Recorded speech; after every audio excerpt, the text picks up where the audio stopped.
हो गई।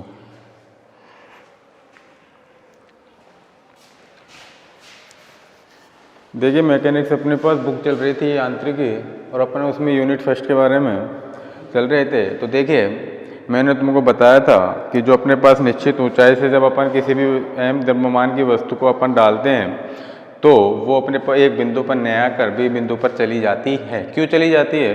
क्योंकि उस पर कौन सा बल कार्य करता है? कोरोलियस बल कार्य करता है। क्लियर? तो कोरोलियस बल उस पर जब कार्य करेगा तो उसका जो एक्स विस्थापन था तो वो अपने पास बी बिंदु पर आ रही है, ए बिंदु पर नहीं आ रही। तो उस स्थिति में जो उसका विस्थापन होगा वो कितना हो जाता है? अपने पास विस्थापन एक्स डैश हो जाता है। क्लियर? तो अपन उसके उस डेरिवेशन को अपन सिद्ध कर रहे थे कि निश्चित ऊंचाई से जब अपन किसी भी वस्तु को डालते हैं तो उस पर जो कोरोलियस बल लगता है तो उसके कारण जो विस्थापन होगा वो कितना होता है। क्लियर? तो अपन ने कहाँ तक निकाल लिया था? अपन ने निकाल लिया था जो अपने पास सदिश एफसी था। क्या था? सदिश एफसी। सदिश एफसी बराबर यही निकाला था ना? कितना निकाला था अपन ने? -2m आयोटा कैप, यही तो निकाला था, और ओमेगा GT cos लैम्डा, यही तो निकाला था। और ये अपने पास इक्वेशन नंबर कितनी आई थी? सेकंड। कितनी आई थी? सेकंड। अब मैंने तुमको बताया था कि इस स्थिति में जो अपने पास आयोटा डैश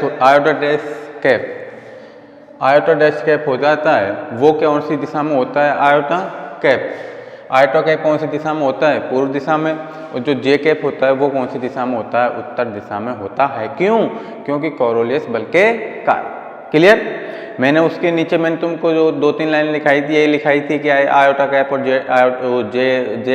जे कैप की जो दिशा होती है वो क्या होती है और किसके कारण होती है। क्लियर? अब उससे आगे अपन आगे करेंगे। तो देखिए, तो नीचे लिखिए इस बल के कारण, इस बल के कारण, किस बल के कारण? कोरोलियस बल के कारण। इस बल के कारण विस्थापन,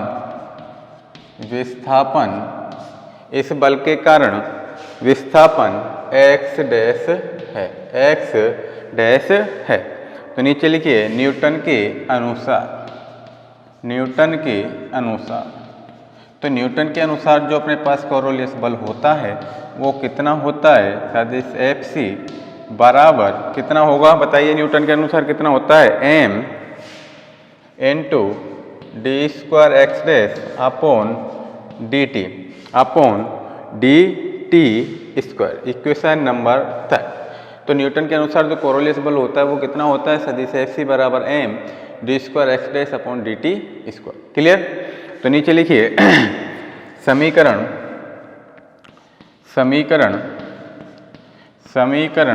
2 व 3 से, समीकरण 2 व 3 से, तो समीकरण 2 व 3 से कितना आ जाएगा अपने पास? बताइए।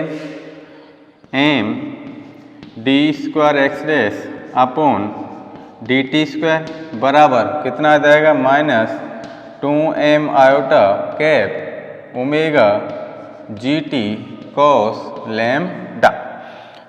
क्लियर? m से m कैंसिल हो जाएगा तो अपने पास कितना आ जाएगा? d² x dash upon dt² बराबर -2m iota cap omega GT cos lambda. ये आ गया अपने पास। क्लियर? तो नीचे लिखिए ओमेगा G 2 ओमेगा, आयोटा तो कैंसिल हो ही जाएगा, आयोटा की तो जो अपने पास माइनस है तो अपने पास कितना आ जाएगा? माइनस, वो कितना आ जाएगा? माइनस से वो आयोटा कितना कैंसिल हो गया तो ये तो माइनस का ये तो अच्छे नट ही जाएगा। क्लियर? और ये आयोटा डैश कैप है। क्लियर? तो अपने पास कितना आ जाएगा? तो ये आ गया अपने पास 2 ओमेगा GT cos लैम्डा। तो नीचे लिखिए समाकलन करने पर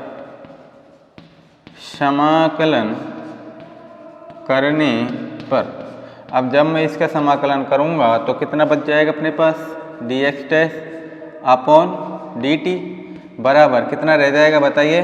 2 ओमेगा जी, और t का करूंगा तो कितना हो जाएगा? t²/2 cos लैम्डा, और प्लस में क्या होता है? c। 2 से 2 कैंसिल हो जाएगा तो अपने पास क्या बचेगा, D X dash upon D T बराबर कितना रह गया, omega G T square cos lambda plus C. तो नीचे लिखिए t बराबर 0 पर, t बराबर 0 पर, t बराबर 0 पर D x upon D X dash upon D T का मान कितना हो जाएगा, 0। तो D X dash upon D T बराबर 0 होगा तो c बराबर क्या होगा, 0 होगा, 0 होगा। तो इस स्थिति में कितना आ जाएगा अपने पास, बताइए, D X dash upon D T बराबर omega G T square cos lambda, C का मान क्या हो गया, 0। क्लियर। इसका आगे नीचे लिखिए, पुनः समाकलन करने पर, पुनः समाकलन करने पर, अब मैं इसका जब समाकलन करूंगा तो कितना रह जाएगा, एक्स डैश बराबर ओमेगा जी और टी स्क्वायर का कितना हो जाएगा, टी क्यू बटे 3। तो टी क्यू बटे 3 कॉस लैम्डा प्लस इसको क्या मान लिया मैंने, सी डैश। उसको सी माना तो इसको मैंने क्या मान लिया, सी डैश, पुनः समाकलन में। क्लियर। तो इसी प्रकार अपने पास क्या लिखेंगे कि टी डैश बराबर 0 पर एक्स डैश बराबर 0 होगा तो सी डैश बराबर 0 होगा। तो अपने पास कितना आ जाएगा, बताइए, एक्स डैश बराबर ओमेगा जी टी क्यू बटे 3 कॉस लैम्डा। कितना आ गया अपने पास, इसका इक्वेशन नंबर कितना डालोगे, चौथा, इक्वेशन नंबर 4। तो नीचे लिखिए, अतः प्राप्त विस्थापन, नीचे लिखिए प्राप्त विस्थापन एक्स डैश किस पर निर्भर करेगा, समय पर। एक्स डैश समय पर निर्भर करता है, समय पर निर्भर करता है, समय पर निर्भर करता है। क्लियर। तो नीचे लिख देना, वस्तु को धरातल से h ऊंचाई से छोड़ा गया है, अतः नीचे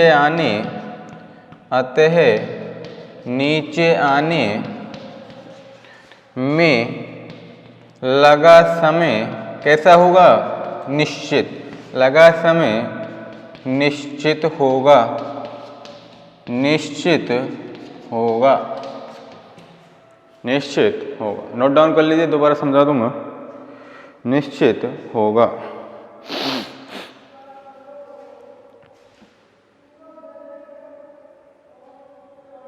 निश्चित होगा।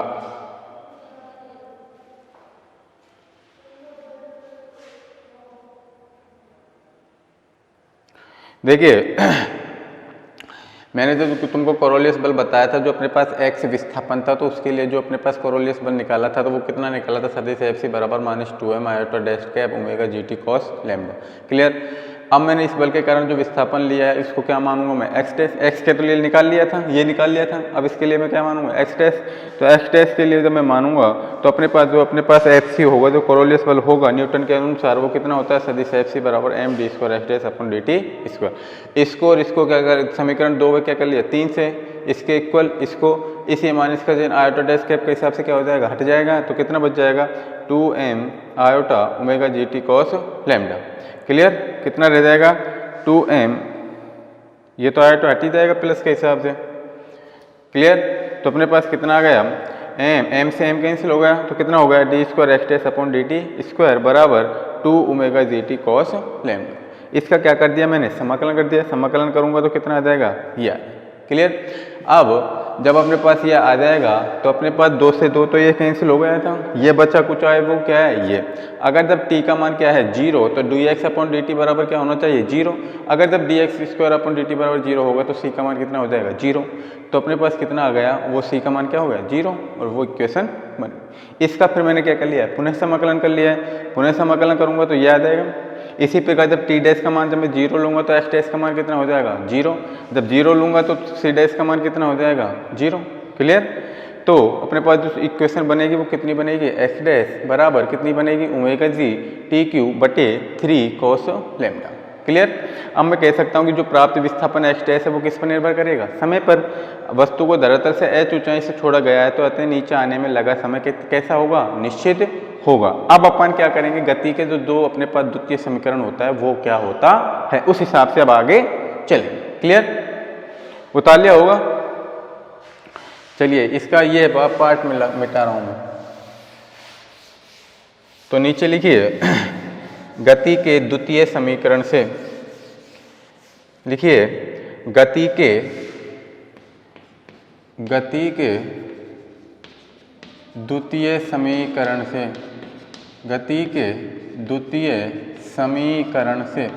तो द्वितीय समीकरण क्या होता है, s बराबर ut प्लस 1/2 at स्क्वायर। तो अब देखिए किस ऊंचाई से फेंका जा रहा है h, तो h इक्वल टू कितना हो जाएगा s, क्या हो जाएगा s। और u का मान कितना होता है 0, और a किसके बराबर होता है, गुरुत्वाकर्षण बल किसके बराबर होता है, आभासी त्वरण के बराबर। तो a बराबर क्या हो जाएगा g, क्या हो जाएगा a बराबर g।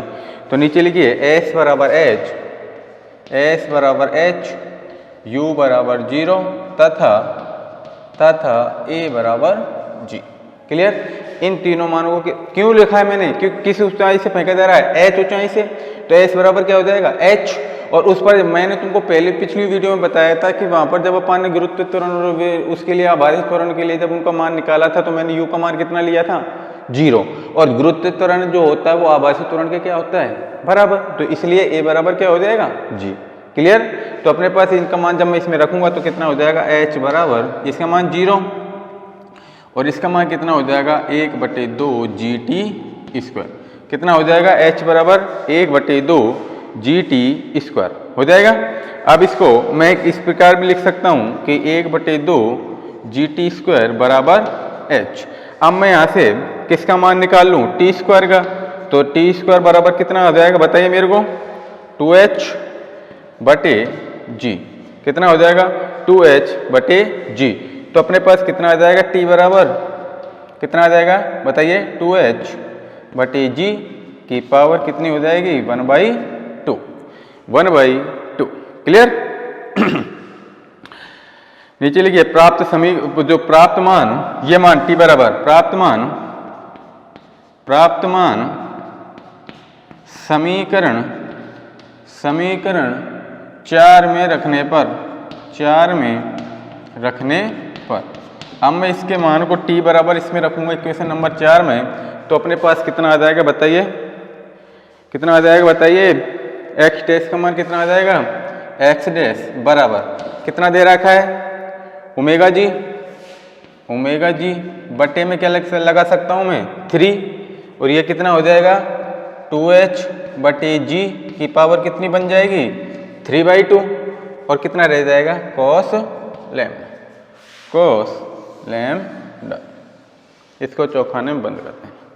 तो जो x डैश का मान निकल के आएगा ये, इसके नीचे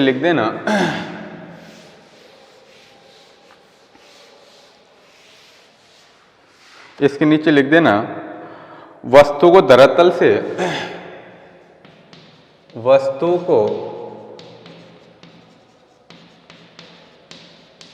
धरातल से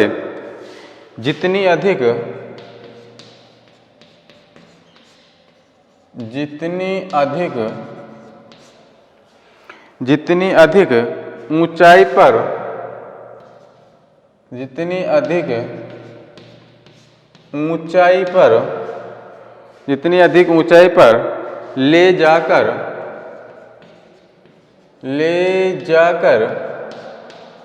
छोड़ा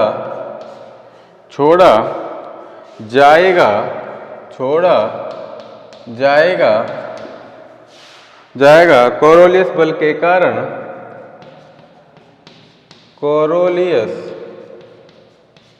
बल के कारण, कोरोलियस बल के कारण, कोरोलियस बल के कारण उतना ही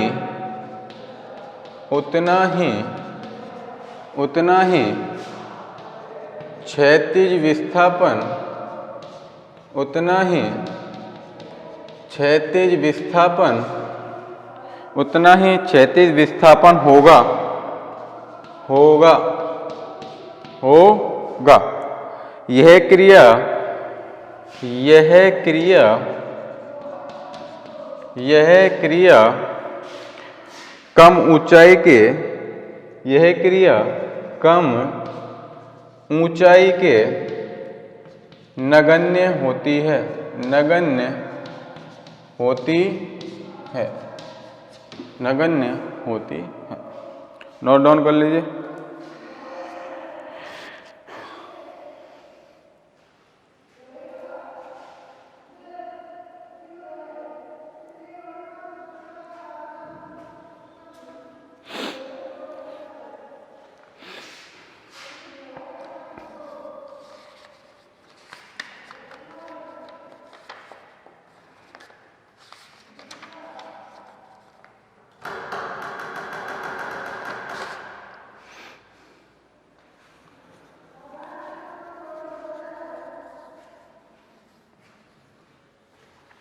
उतार लीजिए जल्दी।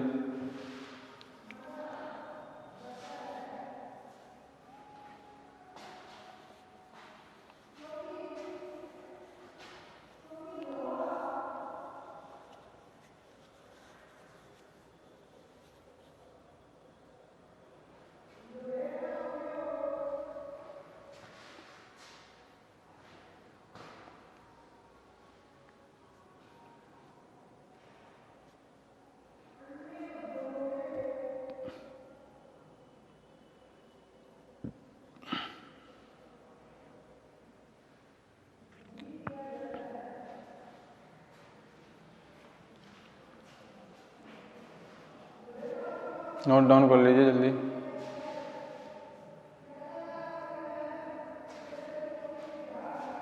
देखिए आगे अगला हेडिंग है अपना चक्रवात निर्माण, कि चक्रवात का निर्माण कैसे होता है। क्लियर। अब पहले सुन लीजिए क्या होता है चक्रवात। तो देखिए चक्रवात के कारण जिस स्थान पर क्या होता है अधिक ताप होता है, जिस स्थान पर ताप अधिक होगा वहाँ की वायु क्या हो जाती है, शुष्क हो जाती है। क्या हो जाती है, शुष्क हो जाती है। कि जिस स्थान पर ताप अधिक हो जाता है उस स्थान की जो वायु होती है वो शुष्क हो जाती है, और जब जब अपने पास वायु शुष्क हो जाएगी तो वहाँ का दाब क्या हो जाता है, कम हो जाता है। क्या हो जाता है, दाब कम हो जाता है। इसी कारण उन क्षेत्रों पर, दोनों क्षेत्रों पर कौन सा बल कार्य करता है, कोरोलियस बल कार्य करता है। क्या कहोगे कि जब भी अपने पास कोई, जब भी कोई पूछता है कि भाई चक्रवात क्या होता है, तो चक्रवात पर ये कहोगे कि जब कोई चक्रवात है तो हम कह सकते हैं कि जिस स्थान पर ताप अधिक होगा तो वहाँ की वायु क्या हो जाती है, शुष्क हो जाती है, और शुष्क होने के पश्चात वहाँ का दाब क्या हो जाता है, कम हो जाता है। तो जब दाब कम हो जाता है तो इसके कारण उन दोनों क्षेत्रों पर कौन सा बल कार्य करता है, कोरोलियस बल कार्य करता है। क्लियर यहाँ तक बात। अब दूसरी बात आती है कि अपने पास दो गोलार्ध होते हैं, एक उत्तरी गोलार्ध और एक दक्षिणी गोलार्ध। क्लियर। और जो अपने पास क्षैतिज और ऊर्ध्वाधर दो दिशाएं होती हैं, क्षैतिज और ऊर्ध्वाधर, तो जो बल कार्य करेगा तो वो दोनों दिशाओं में क्या करता है, कार्य करता है। कौन कौन सी में, क्षैतिज दिशा और ऊर्ध्वाधर दिशा। क्लियर। और एक बात आती है कि जो अपने पास उत्तरी गोलार्ध है उस पर चक्रवात है वो कैसा होता है, दक्षिणावर्त। कैसा होता है, दक्षिणावर्त। और जो अपने पास दक्षिणी ध्रुव होगा, जो दक्षिणी गोलार्ध होगा उस पर कैसा होता है, वामाव्रत होता है। क्या, चक्रवात। क्लियर, बैठिए सबको बात समझ में। चलिए अगला हेडिंग डालिए चक्रवात का निर्माण। अगला हेडिंग डालिए चक्रवात का निर्माण।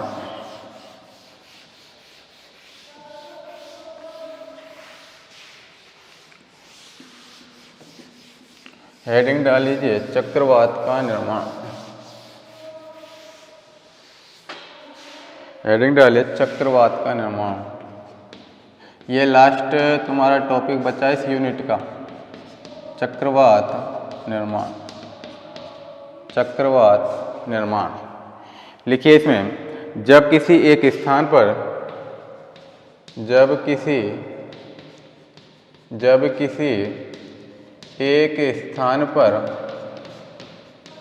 किसी एक स्थान पर तापमान अधिक हो जाता है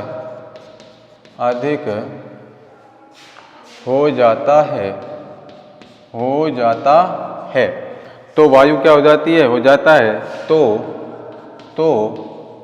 वहाँ की वायु क्या हो जाती है, वहाँ की वायु क्या हो जाती है, शुष्क हो जाती है, शुष्क हो जाती है, जिसके कारण वहाँ दाब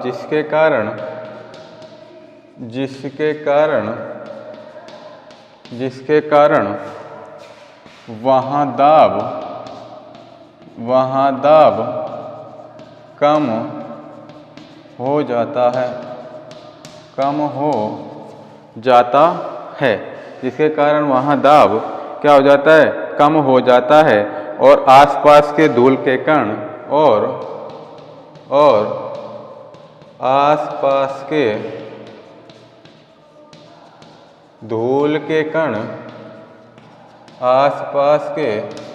धूल के कण उसी क्षेत्र की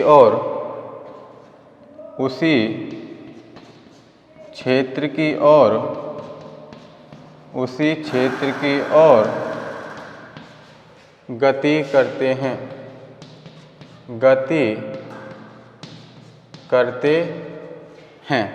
पैराग्राफ चेंज करिए और लिखिए, इस अवस्था में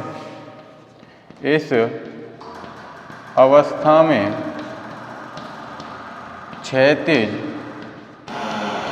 और ऊर्ध्वाधर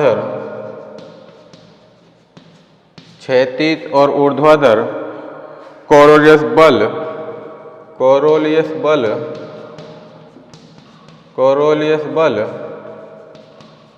एक साथ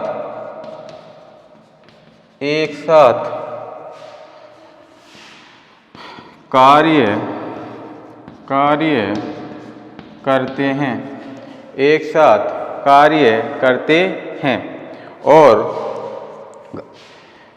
करते हैं तो एक स्टार लगा लेना चिन्ह। लिखिए, उत्तरी गोलार्ध में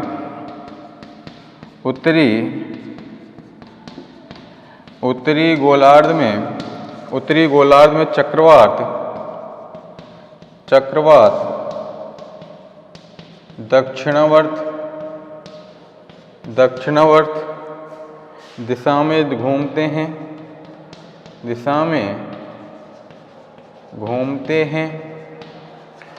हैं, जबकि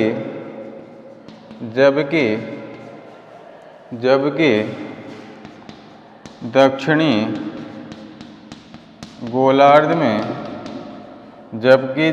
गोलार्ध में चक्रवात वामावर्त दिशा में घूमते हैं। नोट डाउन करिए।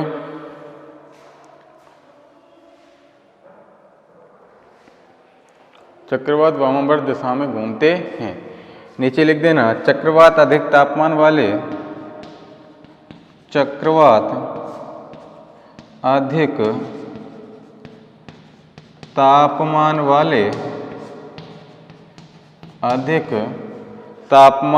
क्षेत्र में नीचे से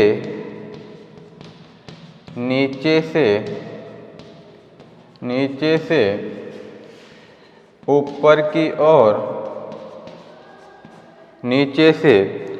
की ओर जाते हैं। जाते हैं। जबकि कम तापमान वाले क्षेत्रों में कम तापमान वाले क्षेत्र में ऊपर से नीचे की ओर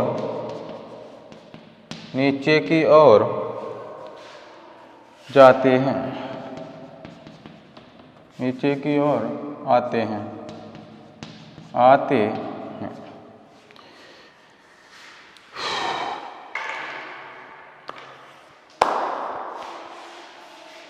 क्लियर। चक्रवात क्या होगा है कि जब किसी स्थान पर तापमान अधिक होगा तो वहाँ की वायु क्या हो जाती है, शुष्क हो जाती है। शुष्क होने के पश्चात उसका दाब कैसा हो जाता है, क्या हो जाता है, कम हो जाता है। इसके कारण उसके जो क्षेत्र जो धूल के कण होते हैं वो आसपास के क्षेत्रों में क्या करते हैं, गति करते हैं। दूसरी बात आती है कि जो अपने पास गोलार्ध होते हैं उन पर कौन सा बल कार्य करते हैं, दोनों क्षेत्रों पर कोरोलिस बल कार्य करते हैं। कौन कौन सी दिशा में, क्षैतिज दिशा में और ऊर्ध्वाधर दिशा में। क्लियर। एक बात आती है कि उत्तरी गोलार्ध में जो अपने पास चक्रवात होता है वो कौन सी दिशा करता है, दक्षिणावर्त, और जो दक्षिण गोलार्ध होता है उस पर कैसे करते हैं, वामावर्त दिशा में गति करते हैं। क्लियर। तीसरी बात आती है जो चक्रवात होते हैं, क्या आती है, चक्रवात अधिक तापमान वाले क्षेत्रों में कहाँ से कहाँ तक चलते हैं, नीचे की ओर, और कम तापमान में है तो ऊपर से क्या आते हैं, नीचे की ओर आते हैं। क्लियर। ये लगभग तुम्हारी जो फर्स्ट यूनिट है मैकेनिक्स की वो फिनिश हो चुकी है, और जो थोड़े बहुत एक आध दो टॉपिक रहेंगे उनको बाद में देख लेंगे। क्लियर। ये फर्स्ट यूनिट तुम्हारी कंप्लीट हो चुकी है। अब अगली वीडियो में अपन अगली यूनिट चालू करेंगे। क्लियर। इसको पढ़ लेना एक बार, कंप्लीट हो जानी चाहिए फर्स्ट यूनिट। ठीक है।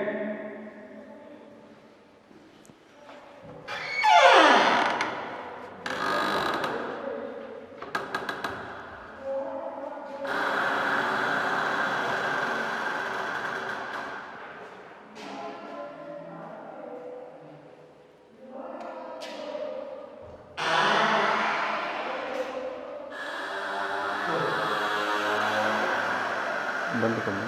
बंद कर दो। बंद कहाँ करिए तो